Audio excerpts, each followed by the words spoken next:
A year has passed since we started living here in our new 5-room house. There's no room for you here.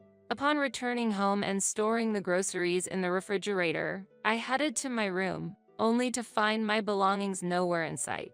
Standing in disbelief, I heard my mother-in-law and sister-in-law chuckling behind me.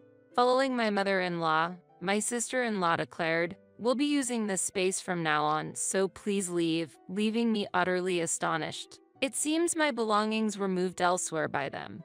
"Where did you take my things to?" I asked, only to be met with their laughter. "They're in a storage unit. If you don't collect them within a week, we'll dispose of them," they responded, with my mother-in-law tossing a paper with the storage details at me. Catching the fluttering paper, I looked at my mother-in-law and sister-in-law. Now, only the three of us were in the house, and confronting them would mean a certain defeat. Thus, my only option was to leave. "Understood. Take care." With those words, I gathered my remaining belongings and returned to my parents' home. However, I couldn't just do nothing. Since my mother-in-law and sister-in-law seemed oblivious, they were bound to face consequences. My name is Mandy. Currently, I'm living with my husband, Fred, in a new 5-room house. We met in college, sharing the same major and year. Furthermore, we were in the same literary club, which quickly brought us closer. Fred had started living alone upon entering university, and though I visited his place several times, it was always immaculate. One day, I remarked, "Your room is always so tidy, Fred. It's very comfortable." He bashfully confessed, "Actually, my mom and sister aren't good at cleaning. But my dad and I like things neat, so we took on the cleaning and got quite good at it." At that moment, I complimented his cleanliness, unaware of how indifferent his mother and sister were. This became apparent only after we started working, saved up for marriage, and eventually tied the knot. Shortly after our marriage, we decided to visit our families during Christmas, starting with Fred's parents. That's when I realized that Fred's tidiness wasn't just a preference but a necessity due to his mother's and sister's lack of concern compelling him and his father to clean. Perhaps because of Christmas, chocolate packets littered the hallway, and finished orange peels were scattered on the floor. Though I was about to say "excuse me," I froze in place. Fred, equally shocked, suggested, "Let's go out for a meal, just Dad and us." He proposed visiting a friend's restaurant that was open during Christmas, taking his father and me there. The three of us enjoyed a delicious meal, momentarily forgetting the state of the family home. Unexpectedly, my mother-in-law and sister-in-law, Amy, showed up at the restaurant, questioning, "Why did you leave us behind?" "That's cruel." Fred, visibly upset, retorted, "We didn't invite you to. Besides, how can you be okay with such a dirty house?" The two women exchanged glances. Their glamorous attire starkly contrasted the cluttered hallway, so I pondered how they could be so meticulous about their appearance yet neglect their home's cleanliness. Amy excused herself, saying, "Dad always takes care of the cleaning, doesn't he?" However, Fred's father retorted with a heavy sigh, "Do you expect me to clean while I'm down with a fever on Christmas Eve? You neglect to take care of me and mess up the house during the holidays." Both my mother-in-law and Amy seemed accustomed to being scolded and remained unfazed. I couldn't sympathize with them for neglecting Fred's sick father and leaving the house in disarray. Considering Fred's father's aging, I doubted he could continue taking care of them indefinitely. I was deeply concerned about his future. After visiting Fred's family, I stopped by my parents' home, then discussed with Fred, "Shouldn't your father consider separating from your mother and Amy?" Fred seemed to sense something was off, given their negligence during his father's illness, and pondered, "Indeed, my father might be thinking of divorce, but starting a new life." An idea then struck me. "I've mentioned it before, but why don't we ask if your father would like to live with us?" Initially taken aback, Fred quickly grasped the idea, asking, "Really? We have enough rooms, but are you sure?" "I'll ask him," I said, reaching out to someone. This person was my cousin, whom I've been close to for years.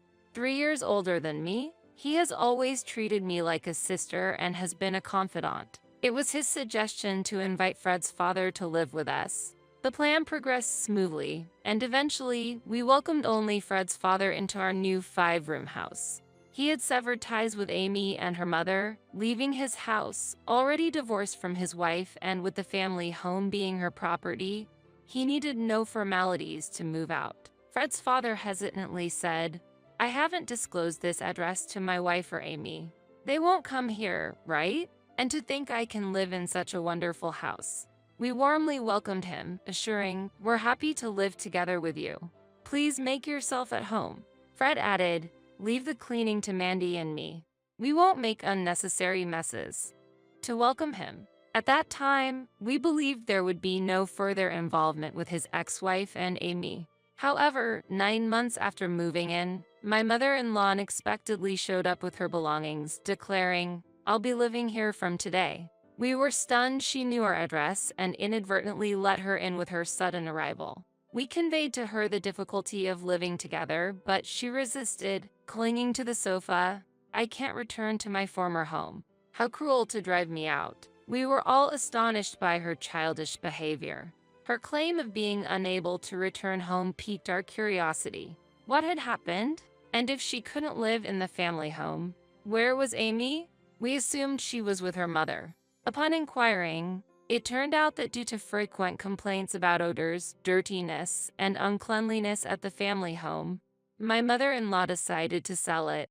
Meanwhile, Amy, planning to live in a new apartment with her mother, found a boyfriend and opted to move in with him, leaving her mother behind. The sale of the house was decided, and my mother-in-law had spread the word among relatives. Upon hearing our story, a relative, driven by a peculiar sense of justice, claimed a son should take care of his mother, blaming us for my mother-in-law's predicament, and ended up disclosing our new address to her. Fred frowned at this development, suggesting, "Let's not share our new address with relatives anymore," a sentiment I agreed with. Indeed, the main reason my mother-in-law had to sell her house was her and Amy's neglect of cleaning. After the divorce, with my father-in-law gone, the two remaining women's lack of cleanliness likely turned the home into a trash-filled mess. This led to constant complaints from neighbors, prompting my mother-in-law to seek our help. My father-in-law stated, "I have no intention of living with her after the divorce," and left the house. He had been considering moving out, and my mother-in-law's unexpected visit hastened his decision. After his departure, my mother-in-law became more overbearing, demanding Fred's support instead of the traitor. I grew concerned about the future, feeling this arrangement might not last. 2 months into her stay, I began to feel overwhelmed by my mother-in-law's presence. She would boast on the phone to Amy, "I'm living comfortably here with 2 cleaners at my service. It's great without that man." Amy's reaction was unclear, but it was evident that my mother-in-law looked down on us. She didn't contribute to household chores or finances, and referring to us as cleaners was unacceptable. I couldn't hide my irritation and asked my mother-in-law, "Perhaps it's time you start doing something new?" She was taken aback, responding with a perplexed "What?" For her, the sudden critique from someone she looked down upon as a mere cleaner might have wounded her pride. She aggressively replied, "What do you mean? I am your husband's mother. Fred, as my eldest son, has a duty to support me. As a daughter-in-law, you should care for and assist me." But I was not one to back down easily. There's no law mandating an eldest son to take care of his mother. You've divorced your husband and lived with Amy. Since Amy has always been by your side, it's natural for you to live with her. If that's difficult, you should consider living alone. You're still healthy and have enough energy to shout, I counted. My mother-in-law's face turned red with anger. My advice, from someone she deemed inferior, infuriated her further. 3 months after her move-in and a year since we bought our new 5-room house, my mother-in-law took an unbelievable action. Returning home and storing groceries, I found my belongings missing. Behind me, my mother-in-law and Amy chuckled. "There's no room for you here." Following my mother-in-law, Amy declared, "We'll be using this space from now on, so please leave," leaving me utterly astonished. It seems my belongings were moved elsewhere by them. "Where did you take my things to?" I asked, only to be met with their laughter. "They're in a storage unit. If you don't collect them within a week, we'll dispose of them," they responded, with my mother-in-law tossing a paper with the storage details at me. Catching the fluttering paper, I looked at my mother-in-law and Amy. Now, only the three of us were in the house, and confronting them would mean a certain defeat. Thus, my only option was to leave. "Understood. Take care." With those words, I gathered my remaining belongings and returned to my parents' home. However, I couldn't just do nothing. I immediately reported the situation to Fred, who was just as shocked, exclaiming, "What the heck?" Lately, we had been discussing how to get my mother-in-law out of the house when she wasn't around, but I never imagined I would be the one getting expelled. "I've reached my limit, so I'm going to take some drastic measures." "Are you okay with that, Fred?" I asked. He sighed. "Yes, that seems best. Both Mom and Amy have gone too far. It's time they learn their lesson," he agreed. Having received Fred's consent, I immediately contacted my cousin, whom I used to communicate with before moving to the five-room house. This cousin was overseas, but after catching up and explaining the situation to him, he became as indignant as if the mistreatment I received from my mother-in-law and Amy was directed at him. "What are they thinking? Using the house I lent to you for their nonsense. Unacceptable. As the owner, I'll kick them out." The house we were living in wasn't in our name but was actually owned by my cousin. Owning a house had been his dream for years, which he finally realized a year ago. However, he had to move abroad for work, leaving the house unoccupied. He offered, "Could you look after the house until I return? I'll make the rent cheap." Eventually, to avoid the hassle of monthly payments, we paid 3 years' rent up front. Thus, saying we bought the house wasn't entirely false. Unaware of this, my mother-in-law and Amy kicked me out. My cousin, who cherishes me like a sister, would not overlook this. Though he was supposed to be overseas, the next day, about 10 robust men visited the house, causing my mother-in-law and Amy to tremble in fear. "Why are you trespassing? Is this because of Mandy? I'll call the police." My mother-in-law screamed, but one man stepped forward. "The owner of this house isn't you. Let me make it clear. This house is owned by Mandy's cousin, and while he's abroad, Mandy and her husband were just managing and living here. You have no right to be here," he bellowed. My mother-in-law was terrified, but Amy defiantly asked, "What about our father then? He lived here too." The man snorted. "We had confirmation from Mandy before letting that man stay. No such confirmation was given for you two." Dismissing them, without a chance to argue back, the men promptly evicted my mother-in-law and Amy. After I was expelled, they had celebrated, leaving the house in a mess. The men threw their belongings outside and yelled, "This mess is your fault," forcing them to clean up. Unaccustomed to cleaning, my mother-in-law and Amy were constantly reprimanded by the men. Eventually, they were warned, "You've complained about the house. There are damages on the walls and floors. Why is the kitchen so scorched? We'll be demanding compensation, so wait for our contact." We had taken photos of the house's condition right after my mother-in-law arrived, so we could prove which damages were their fault. They must have known they were responsible for the mess. After being evicted and faced with a compensation claim, my mother-in-law and Amy reached out to me and my cousin, the house owner. After spending a day cleaning, they stayed at a relative's house and finally contacted me the day after next. But far from showing remorse, they were still aggressive, accusing, "Why didn't you tell us from the beginning? If you had informed us first, this wouldn't have happened." I sighed deeply. Everyone in the room could hear as I put the phone on speaker mode. Internally, I thought, these people never learn, and said, "Mother, there's someone here who wants to talk to you," handing the smartphone to my cousin who had unexpectedly returned from overseas. My cousin, with a stern voice over the phone, said, "What kind of attitude is that? You trash my house and still speak like that. It seems the lesson with my former rugby mates wasn't enough for you," he told my mother-in-law in a grave tone. My mother-in-law, not expecting my cousin to be nearby, was shocked and then consistently begged for the compensation to be waived. However, my cousin dismissed her, saying, "You're an adult. You need to take responsibility for your actions," and hung up the phone.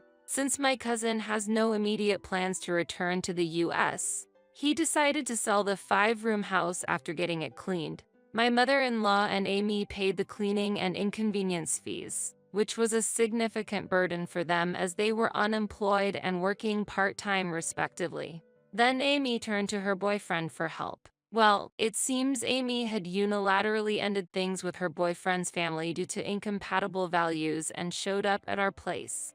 But since she had no money, she had no choice but to rely on him. As a result, after helping with the money, he demanded, "Since I helped you financially, become my wife and bear my children." Amy had no choice but to marry him. And it seems my mother-in-law put her to work at their home. It's a terrible situation, but neither Fred nor I have any intention to help. As for us, the construction of our new home that we had been planning since living in my cousin's house is complete, and we've finally started our life here. We haven't shared our address with relatives, so there's no worry about my mother-in-law or Amy showing up unexpectedly, and we're enjoying peaceful days.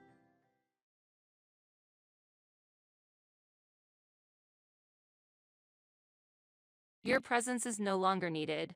Really? How long do you plan to stay here? Leave this house quickly. You incompetent leech living off the money Steve left behind. Disappear. You're in the way.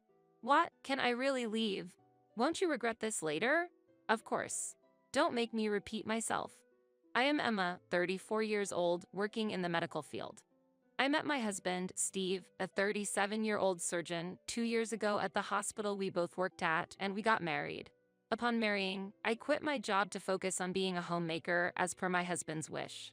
Currently, I am 5 months pregnant and suffering from severe morning sickness. My husband is a respected surgeon, admired by his peers for his skill. He is kind, gentle, and loved by patients and hospital staff alike.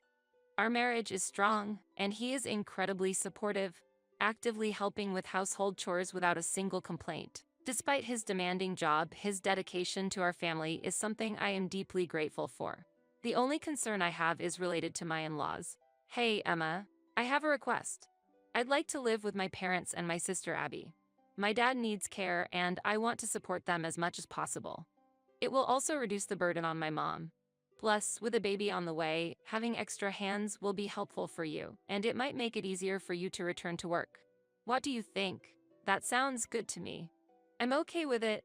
Steve's family is kind, and if I can help take care of your father, it will lighten the load on your mom and Abby. Thank you, Emma. That means a lot to me. My mother-in-law has always been kind to me, and my sister-in-law Abby left a good impression during our family's meeting and our wedding, so I was confident we could build a good relationship. Thus, upon getting married, I started living with my in-laws and sister-in-law Abby. However, this shared living situation would soon change my life. One day, not long after we started living together, I was lying in bed in my room, still suffering from severe morning sickness, when I was called to the living room by my mother-in-law. My husband had left for work early in the morning, and my father-in-law was resting in another room, so it was just me, my mother-in-law, and sister-in-law Abby in the living room. My mother-in-law, usually calm, looked stern. Feeling tense, she suddenly spoke up. Emma, you're hardly managing the household chores, and yet you're lazing around in bed? Since you're not paying rent, I want you to contribute $5,000 to the household every month. This was the start of an incomprehensible discussion. I'm sorry, I've been suffering from continuous morning sickness and have hardly been able to get out of bed. I feel terrible for relying so much on you and Abby for household chores, but I thought I was contributing enough each month. Well, enough. You think a mere $2,000 is enough? We're letting you live here because we thought you'd help with the housework and take care of our father. You're not helping at all. Why did my son even choose someone like you as his wife? There's no need to say something so harsh. When I was young, regardless of morning sickness or anything else, I dedicated myself to my new family. You need to put in more effort. And I'm tired of taking care of that man. That's why I suggested to Steve that we all live together. Steve is a doctor, so $5,000 a month shouldn't be a big deal, right? Well then, I'm counting on you. We're going out for a bit, so take care of the housework and take care of our father. Useless sister-in-law. Saying this, the two of them left. I was shocked by their sudden change of attitude, as I thought we were getting along well. Despite not feeling well, I couldn't just sit around. So I managed to suppress my discomfort from the morning sickness and started cleaning, doing laundry, and preparing meals for my father-in-law. My father-in-law, though unable to move his lower body, did not show signs of dementia and communicated well. He seemed to feel guilty about me taking care of everything alone, especially considering my pregnancy. I'm truly sorry that you have to take on everything, Emma. Considering the baby and your own health, I wish it wasn't so burdensome for you. It's okay. Steve is very supportive, so I don't feel burdened at all. Besides, I enjoy the time I spend talking with you. I'm really grateful, my father-in-law said, tears welling up in his eyes, expressing his gratitude. That evening, when my husband returned home, I told him about the demand from my mother-in-law and Abby for a monthly contribution of $5,000. However, I didn't mention their change in attitude, not wanting to worry him. $5,000, huh? Understood. Well, we are living here and my parents are living on their pension. Abby also has a regular work and doesn't have a stable income. My husband agreed to the monthly payment of $5,000 without hesitation, understanding the situation. Since my husband was okay with it, I reluctantly agreed as well. Then, one day, I received a call that my husband had collapsed at the hospital while at work. Worried sick, I managed to calm my panic enough to find out which hospital he was taken to, and immediately called a taxi to rush there. Steve was already unconscious during the transport, and tears threatened to spill in the taxi. My mind was filled with pessimistic thoughts, hoping against hope that he would be okay. But, despite my wishes, Steve passed away shortly after we arrived at the hospital from an acute heart attack. He had left the house that morning with his usual kind smile, making it hard to accept the reality. Steve was only 37 years old. He had his whole life ahead of him, passionate about his work and excited to become a father soon. The thought of not being able to introduce our child to his or her father left me sobbing beside his body. Time passed, and my mother-in-law and Abby arrived at the hospital. My father-in-law had to stay home, so a helper was arranged urgently. Oh, I can't believe this. My dear Steve, why a heart attack? Really? This is all Emma's fault. Emma, if you had noticed Steve's health issues sooner, this tragedy wouldn't have happened. You're a disaster. Mom is right. The reason my brother died is because you came into our house. I'll never forgive you for taking him away. I'm truly sorry. Having just lost my husband, my heart was too broken to argue with them. I could only apologize. Maybe it was all my fault. If only I had noticed something was wrong with Steve sooner, he might still be alive. I was tormented by this thought for a while. Eventually, the funeral was held. Many of Steve's friends and colleagues came to say their goodbyes. I felt a profound loss and sorrow from the respect people had for my husband. But I knew I couldn't grieve forever. I have to become stronger for the sake of our child that's about to be born. I resolved. However, my resolve was quickly shattered by my in-laws' words. Look, Emma, just because Steve has passed away doesn't mean you're thinking of going back to your parents' house, right? Well, I'm expecting soon, and the morning sickness hasn't ended, so I might return to my parents' house a bit earlier. What? If you go back to your parents, what will happen to the daily routine here? Who will take care of Dad? You think you can just leave irresponsibly just because my brother died? As for taking care of Dad, hiring a helper could lessen the burden. Hiring a helper? What are you thinking? As long as you're here, there's no need for outside help. That's a waste of money. Angered by their words, I responded, may I remind you, my mother-in-law is almost always home, and Abby only works 3 days a week on a non-regular basis. Aren't you two perfectly capable of handling the household and taking care of Dad? My mother-in-law retorted, I'm busy with community activities and hobbies. I don't have time to do housework, let alone care for him. She spends her time at home just watching TV and lounging around, using any excuse to shift all responsibility onto me. On my days off from my part-time job, I'm busy looking for a marriage partner. I can't spare any effort or money on beauty treatments to find a handsome, high-earning man. Oh, I just don't have enough time. Unlike you, who can stay home all day? Abby, significantly overweight and far from the beauty ideal she claimed, bafflingly exuded confidence from nowhere. And Emma, it's not an exaggeration to say Steve's death is your fault. So, you'll continue to take care of the household and Dad, and will also need the same $5,000 a month for living expenses. We've heard about the savings Steve left behind, so paying shouldn't be an issue, right?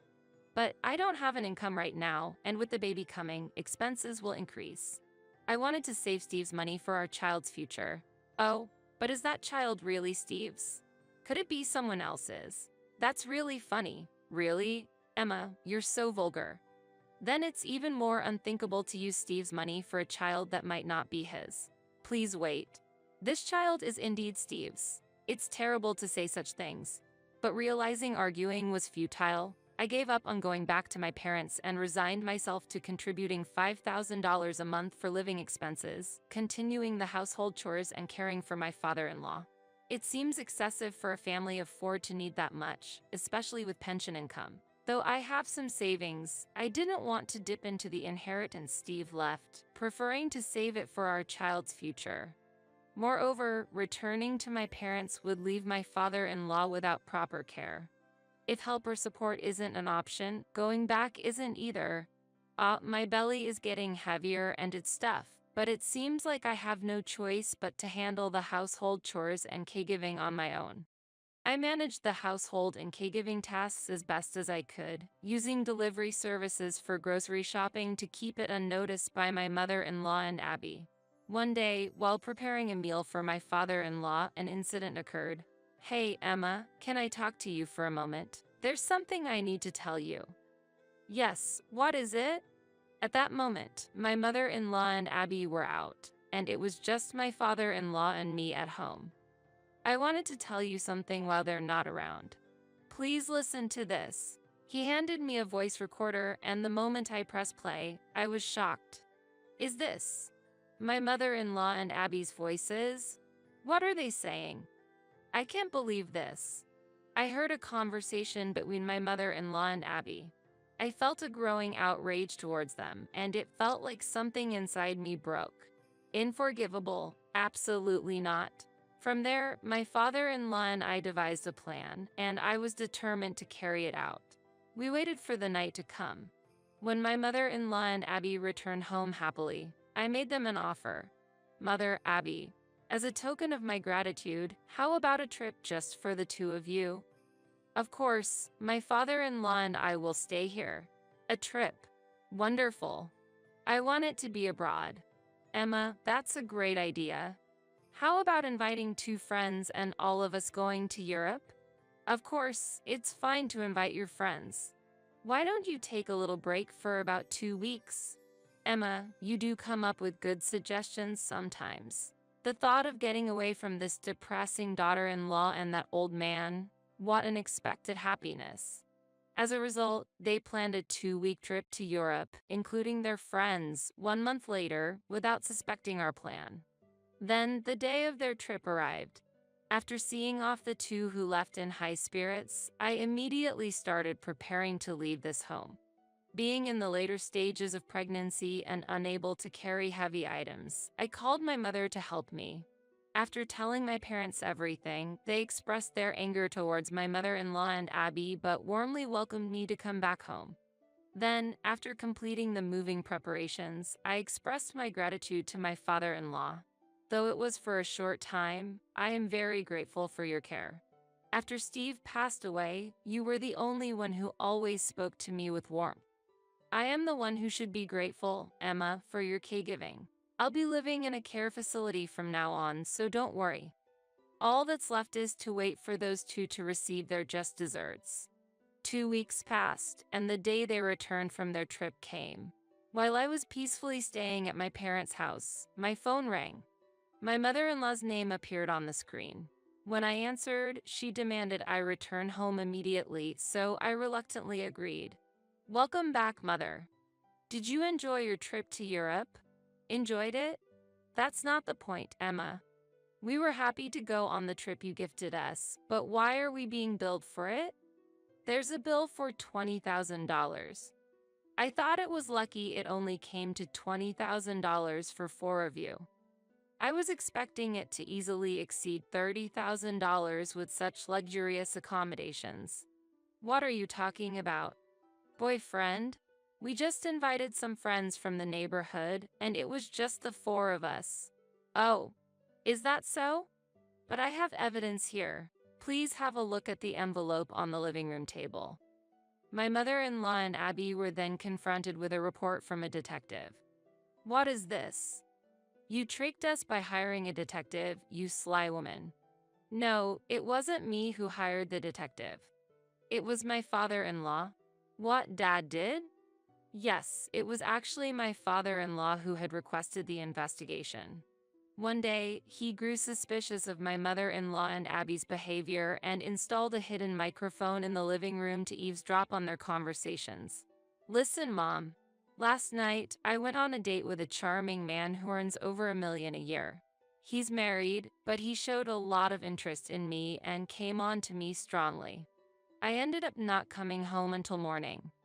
I'll make him divorce his wife and take him for myself. That's wonderful, Abby. Go ahead and get that man for yourself. I also hope my wealthy lover will divorce his spouse soon and become mine alone. Then, eventually, we'll leave this place and start a luxurious life. In fact, they were involved with married men and planning to leave my father-in-law behind and move out of the house. Furious with this revelation, my father-in-law and I planned the trip as a strategy. He expected them to bring their affairs along on the trip and hired a detective to investigate during their absence. The investigation revealed that the friends accompanying my mother-in-law and Abby on the trip were, in fact, their extramarital lovers. Well, now that it's out, there's nothing else to do but to give up. I'm going to divorce your father and kick that man out of the house. And you, Emma, are no longer needed here. Really? How long do you plan to stay? Leave this house immediately. Leave, you worthless person living off the money Steve left behind. What? Can I really leave? Won't you regret this later? Of course. Don't make me repeat myself. Also, regarding the cost of the trip, you will be bearing it yourself. While I suggested the trip, I never mentioned it would be a gift. Humph, if it's about $20,000, I'll just have my wealthy lover pay for it. Is that so? Additionally, my father-in-law has already moved to a facility. Thank you for everything. Goodbye, and please do as you wish.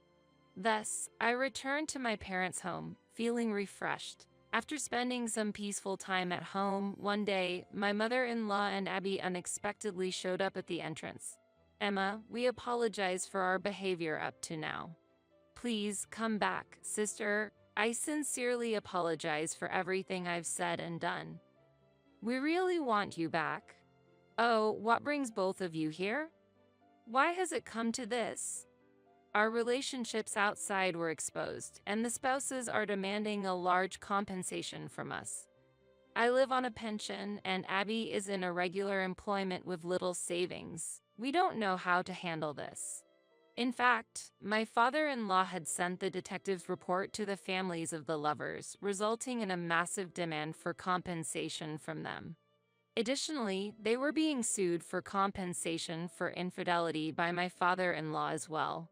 Moreover, we haven't settled the $20,000 for the trip yet. Could you possibly share Steve's inheritance with us? I categorically refuse. You treated me like a servant all this time. I cannot forgive you. Besides, the monthly living expenses of $5,000 were being paid out of my own savings, not from Steve's inheritance. What? You had that much in savings? I thought you worked in medical administration at a hospital. No, my daughter is a distinguished doctor at our hospital. My father, who is the director of a large hospital, appeared and informed them of the reality. Yes, I am his daughter and was working as a surgeon, recognized for my achievements and expected to succeed him as the director of the hospital. Steve and I were united by a romance that began at the same workplace. Recognizing the situation, my mother-in-law said, "Then, all the more reason we want you to come back, Emma. The future director of the hospital, please save us from our plight. We're going to suffer under debt. Please help us." Sister-in-law, they pleaded with tears. However, I firmly refused and securely locked the door. The commotion led to a neighbor calling the police, and they were eventually taken away in a police car. Later, my mother-in-law and Abby were demanded to pay compensation by the spouses of their lovers. My mother-in-law also had to pay compensation to my father-in-law. They were also reminded to pay for the trip, resulting in significant debt. The scandal spread throughout the neighborhood, forcing them to move. They now live in a small apartment, juggling multiple jobs to pay off their debts. A deserved outcome. As for my father-in-law, his divorce was successfully finalized, and he enjoys a stress-free life in a care facility. As for me, I safely gave birth to a girl and am living a fulfilling life with the support of my parents. Next month, I plan to return to work, placing my daughter in daycare. I intend to carry on Steve's legacy, moving forward as both a doctor and a mother. My husband, Martin, works as a freelancer and earns a low income, so I support our family with my income. Despite this, he leaves all the household chores to me and takes a condescending attitude. One day, Martin said this, starting next week, we'll be living with my sister and her husband, so please clear out one room. What? My brother-in-law is quitting his job, so they have to leave their company housing. That's why I'm inviting them here. I was speechless at his words. I can't stand it when he makes decisions on his own without consulting me. Then you can take care of the $2,800 monthly mortgage. Why? Because we're getting a divorce. What? Martin laughed and said, "What are you talking about? There's no way I, with a monthly income of $800, can pay the mortgage.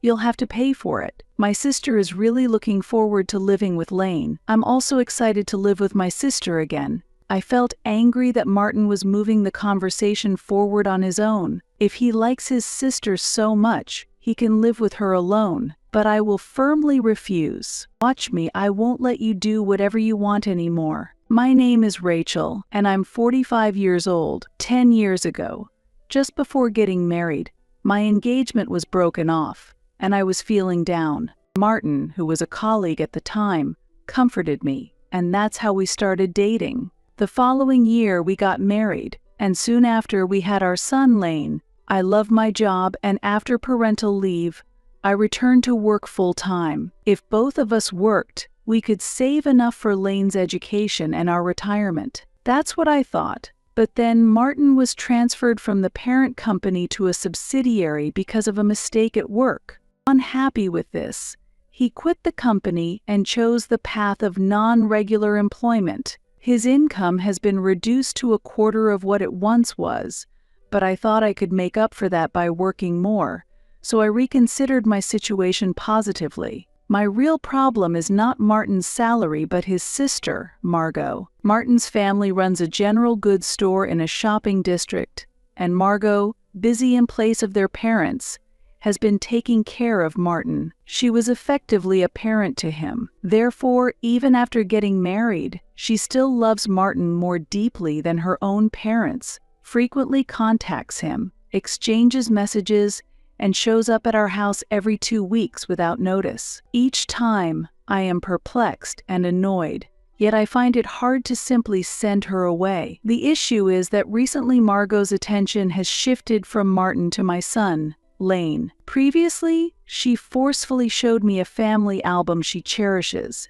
and I was surprised to see how much Lane, as a young child, resembles Martin at that age. Margot has been beautiful even at her age of 53, and when she removes her flashy makeup, she looks similar to Martin. Despite her well-kept appearance, she seems inwardly disappointed by Martin's transformation into a middle-aged man with a beard, but she is very pleased because her nephew is increasingly resembling her younger brother as a child. Therefore, when she arrives unannounced and Lane is not home, she is clearly in a bad mood. Lane is still at soccer practice at this time? He's only 9, poor thing, she says, sitting on the sofa in a frilly, lace-adorned dress, her pink lips pouting in dissatisfaction. "It was recommended by a friend, and it's only 6 p.m. I responded. A third grader should be in bed by 8 p.m. That's not possible, he has homework. Kids these days are busier than in the past. Margot has a condition that makes her infertile, and after several years of trying to conceive, it seems she gave up. So I understand she's not familiar with modern parenting, but she frequently interferes otherwise, and she usually visits during dinner time. Her husband is away on business, and she targets our home to have her meals. And almost invariably, she criticizes the cooking. Sweet and sour pork with bean sprouts and ham salad? I would use cucumber and pickled mustard plants, she says. My sister is good at cooking, that's for sure. This is tasty, but it could use a bit more salt. I'll eat it since it's a shame to waste. And on another day, the chicken breast is dry and hard to eat. Really? Is that so? Yes, it's always like this. This meal is like something a kindergartner would make. Martin laughs as he says this, and I feel irritated with him in my heart. I don't want to hear that from someone who has never cooked. If it were me, I'd moisten the chicken with water or wine before cooking it. I've tried that. Then, it must be your cooking skills, Rachel. Hopeless. Margot and Martin burst into laughter together. After finishing the meal, they make unnecessary comments. Rachel, since Martin is letting you eat with him, you should think more about nutrition when you prepare meals, right, Martin? Yeah. Martin, sitting next to me, gives an awkward smile, seemingly embarrassed. You may not know this, sister-in-law, but actually, I'm the one supporting Martin. And when Lane returns, Margot starts making a fuss. Lane, it's been a while. Show your face to Auntie. You really do look just like your dad when he was young. You'll definitely be handsome in the future. What about becoming an idol? No, I'm going to be a soccer player. What a waste. Have you grown taller? Your skin is smooth, your eyelashes long, and your hair silky. Very nice. Margot keeps touching Lane's face and hair, and Lane, with a forced smile, looks at me, unable to hide his discomfort, seeking help. I was washing dishes, but I wiped my hands and rushed over to pull Lane away from Margot. Please stop, sister-in-law. Lane is uncomfortable. It was just a little touch. That should be okay, right, Martin? Yeah, let her touch him a little. She doesn't have kids of her own, after all. Martin casually remarked while fiddling with his smartphone on the sofa. My heart is filled with irritation. Lane is not a toy. I think he's cute too, but I wouldn't force myself on him. That's separate from this. Please stop, as he clearly doesn't like it. Lane, you don't really mind, do you? When you put it that way, he can't say no. Sister-in-law, if you don't change your behavior, we won't be able to let you see him. You're stingy. Fine, from now on, I'll just look. Margot reluctantly agreed, and I breathed a sigh of relief. However, our home's troubles didn't end there. The other day, unexpected overtime came up, so I called Martin during my lunch break. Sorry, please eat the leftovers in the fridge with Lane. Okay, got it. But when I got home, Lane immediately ran up to me. Mommy, I'm so hungry. What? Haven't you eaten yet? Confused, I was met with complaints from Martin, who was lounging on the sofa. There's no food. What about the frozen rice and the ready meals? I don't want to eat unless it's freshly cooked. He said that arrogantly, clicking his tongue at the meat and potatoes I had prepared. I don't want to eat leftovers from yesterday. I'm going to buy a hamburger. Then he grumbled at me unhappily. If you can't prepare a meal, don't work overtime. Sometimes you could cook too, Martin. He responded with displeasure. Housework is a woman's job, but your cooking is a disaster anyway. Have you forgotten? I picked you up when you were looking so unattractive. I felt pity because no one else would have married you. Martin looked at me with a malicious smile. You could never be grateful enough to me, could you? I was angry but held back my response because Lane was nearby. It's always the same. Whenever we argue, he claims he has saved me as if he's done me a favor. Indeed, Martin did rescue me from a terrible situation. However, now he is just a part-timer with a minimal income, relying on my salary, dumping all the housework on me, and acting arrogantly. Will I continue to be looked down upon like this? That night, as I watched Lane's innocent face while he slept, I pondered deeply. A home where the father belittles the mother is not good for the child. Should I consider a divorce? But I worry that Lane is attached to Martin because I am busy. That's why I hesitate to take his father away from him. Then one day, after Lane had gone to bed, Martin suddenly spoke up. Starting next week, we'll be living with my sister and her husband, so please clear out one room. What? Stunned, I stared at him as he continued. Not what, just make sure it's done. I haven't heard about this. That's why I'm telling you now. Martin was somewhat irritated as he said that. My brother-in-law has to quit his job and leave their company housing. That's why I'm inviting them here. I told them they could stay as long as they like. I was shocked. What was he thinking? Proceeding with things without my permission. I forced a smile and said to Martin, "Then you can take care of the monthly mortgage of $2,800. Why? I'm getting a divorce. I've already been discussing it with a lawyer." What? After a slight delay, Martin burst out laughing. What are you talking about? There's no way I, with a monthly income of $800, can pay the mortgage. You have to pay for it. He said it as if it were the most natural thing in the world. Grinning, Martin continued, "My sister is really looking forward to living with Lane. I'm also excited to live with her again." I see. I felt angry as Martin unilaterally moved the conversation forward. Enough was enough. If he loves his sister so much, he can live with her alone, but I will firmly refuse. Watch me, I won't let you do as you please anymore. The next day, I took a few days of paid leave and started packing secretly while Martin was at work. I contacted my parents and discussed whether I could temporarily take refuge at their home, revealing Margot's excessive attachment to Lane, which angered them more than me. Is she treating our precious grandson like a pet? She really is a creepy person. We can't leave you in that situation. Come back home. Thank you.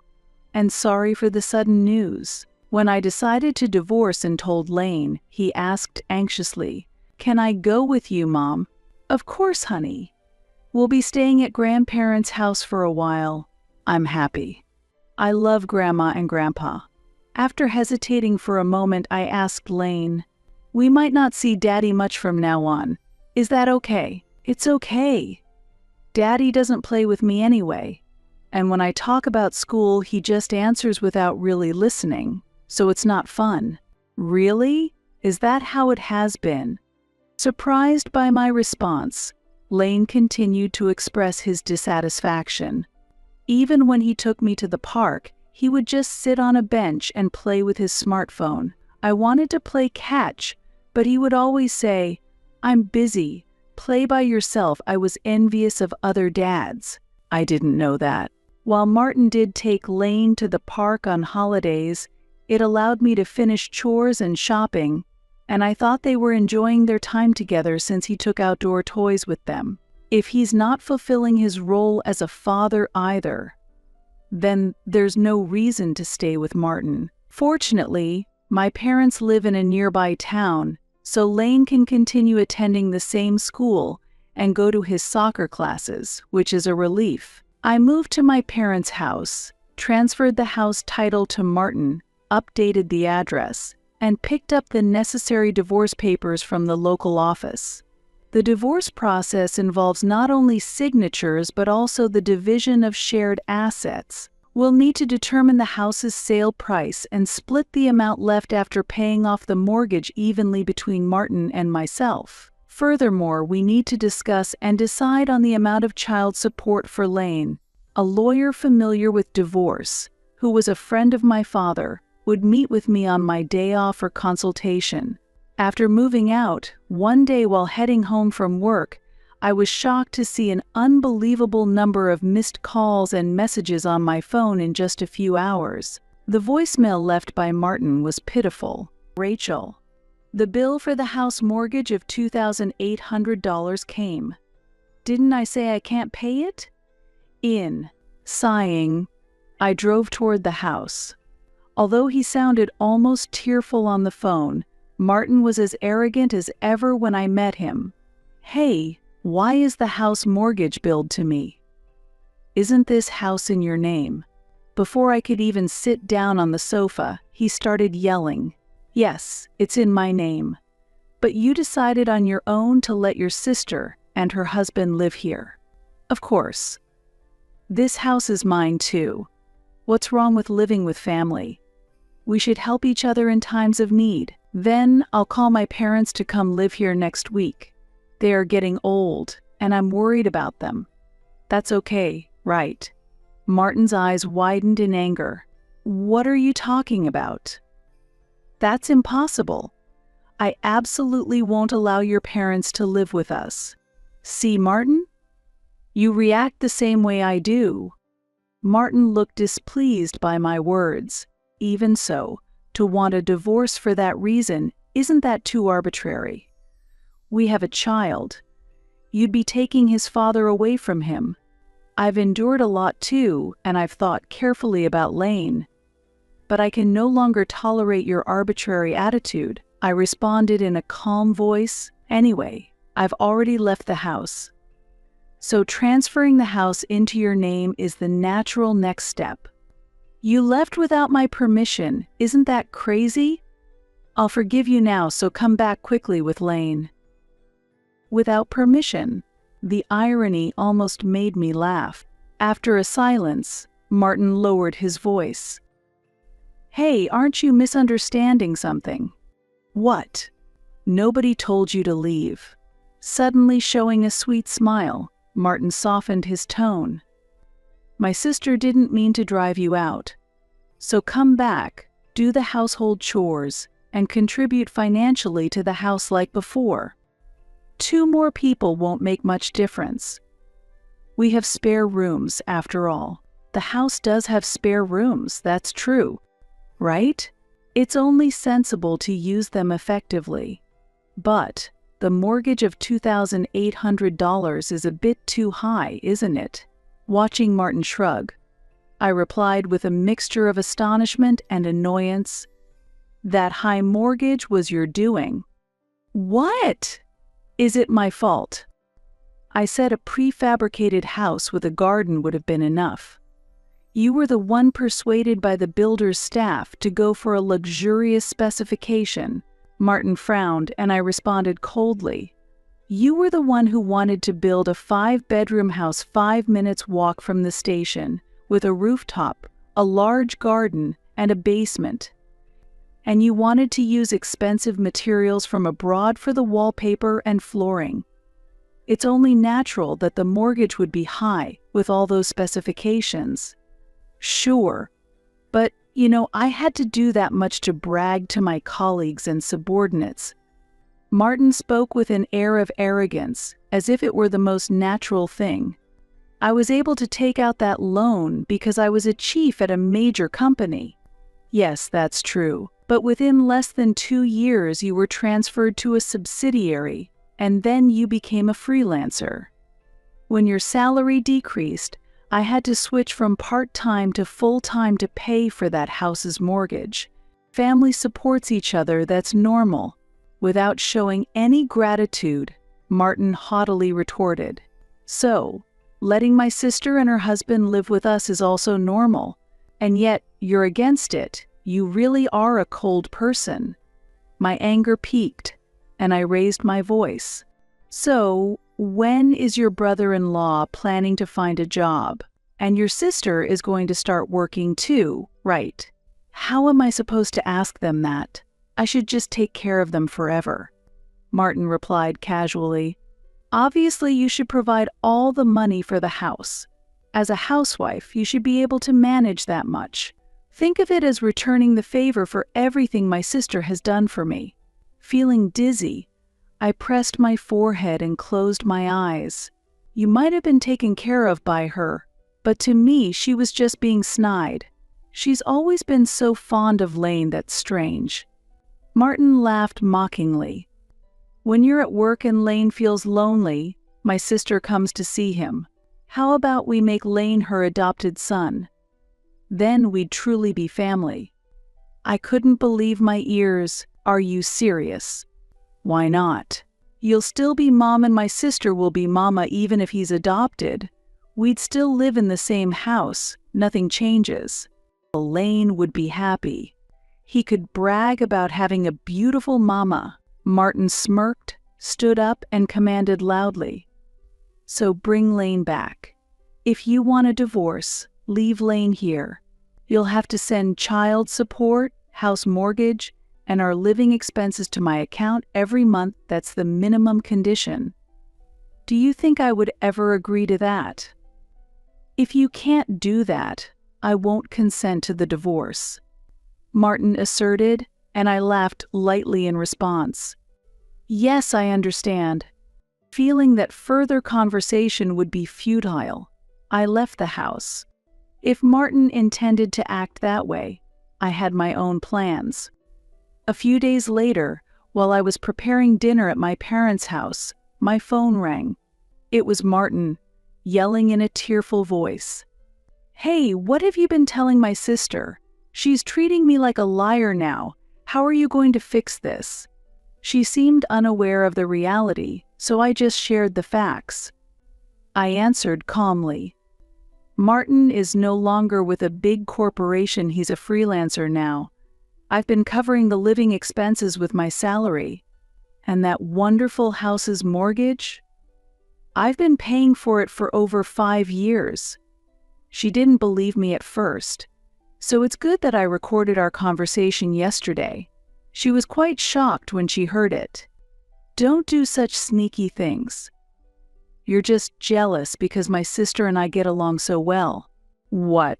Are you kidding me? I raised my voice unintentionally. If you love your sister so much, why don't you work and support her yourself? Fueled by anger, I hung up the phone and immediately blocked Martin's number. After informing my lawyer about Martin's situation, I received the advice, "Let's discuss this properly in court." Doubting whether Martin even had the means to fulfill his demands, I was interrupted by a call from Lane's school during my work lunch break. Worried about what it might be about, I answered the phone. "I apologize for interrupting your busy day, but do you know a woman named Margot Parker?" I was a bit startled by the sudden question. "Yes, that's my husband's sister." "I see. Is there something wrong with my sister-in-law?" The teacher's words were a bit hesitant. "Actually, she was just taken away by the police from the school premises." Really? I nearly dropped the coffee I was holding. The teacher carefully explained the details. A woman crossed the school gate illegally, entered the campus, and approached Lane while he was moving between classrooms. She persistently talked to him and even grabbed his hand, which led his friends to report it to me in the staff room, saying that an unknown woman was clinging to Lane. I see. She claimed to be his aunt, but Lane denied knowing her, so we decided to call the police. I could imagine Margot in a state of confusion. She argued that Lane's mother won't let me see him, and I've been locked out when I tried to visit their home, so I had no choice but to come to the school. I haven't done anything wrong. It's the monopolizing mother who is at fault. She was sent home after the police finished questioning her. I remembered an incident when Margot had tried to catch Lane returning home and my father had turned her away. I apologize for the inconvenience. I'm truly sorry. I apologized over the phone. Was Lane upset? More than being upset, he was angry. He said, "That woman is creepy. I don't want to see her ever again." I understand. I planned to reassure Lane when I got home. I would promise him that he would never have to meet Margot again, so he shouldn't worry. After hanging up the phone, I took a sip of my coffee and breathed a sigh of relief. Margot must have been quite shocked to be called a stranger by Lane. I smirked coldly to myself, thinking it was the result of her own actions. Martin had been reluctant about the divorce, but was persuaded by the lawyer I hired, who argued that prolonging the trial would be costly, and he reluctantly agreed. He also accepted the amount I suggested for child support. Then, We needed to determine the sale price of our shared property, the house, and split the amount after deducting the remaining mortgage between Martin and myself. When Martin got an estimate from a real estate agent and told Margot about selling the house, she was furious.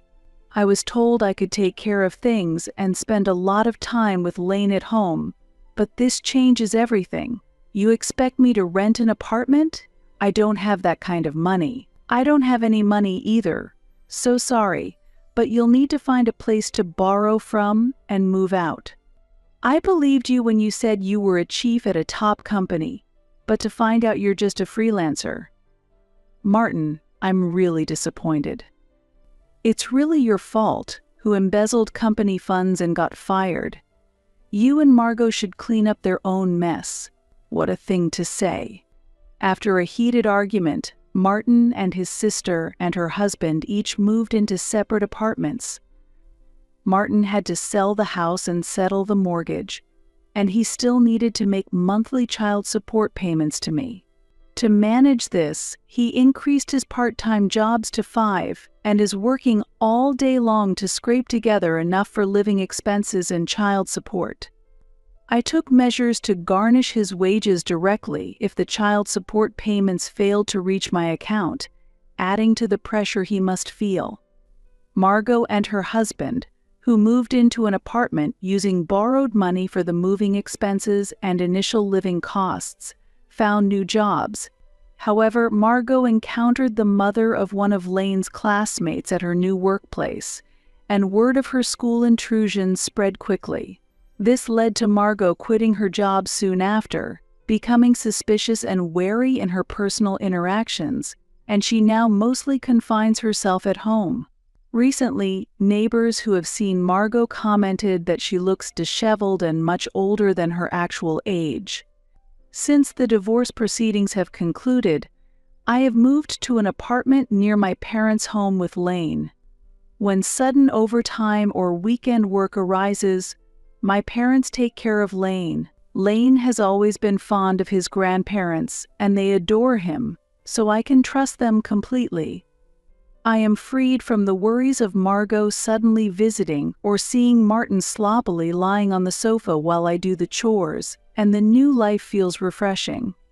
I am open to Lane meeting with Martin whenever he wishes, but Lane has grown disenchanted with Martin and shows no interest in seeing him, so it is uncertain when this might happen.